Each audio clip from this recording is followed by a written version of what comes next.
7. septembril alustab jälle õppetööd Valgusetee piiblikool. Läbi aastate on sajad inimesed erinevatest konfessioonidest, erinevatest kirikutest nii Eestis kui väljaspool saanud osa Jumala sõnast meie piiblikoolis.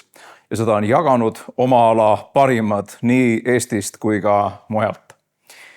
Käesolev õppeaasta peamiseks teemaks on Jumala kuningriik. Räägime sellest, mis asi on kuningriigi evangeelium, kuningriigi vägi, kuningriigi kultuur, kuningriigi tarkus ja kuidas see rakendub ja kuidas see avaldub tänapäeva maailmas, kus on palju ärevust, ebakindlust ja kus näib, et pimedus levib takistamatult.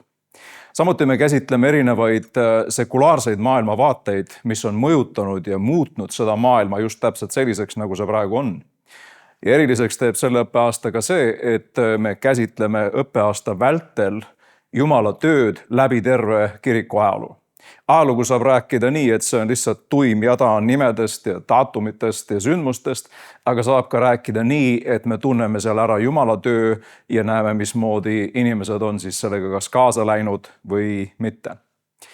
Selle õppeaasta jooksul me võtame ka aega selleks, et otsida üheskoos Jumalat, et palvetada üheskoos, et paastuda üheskoos ja tulla nii-öelda teisele poole teistsuguste inimestena.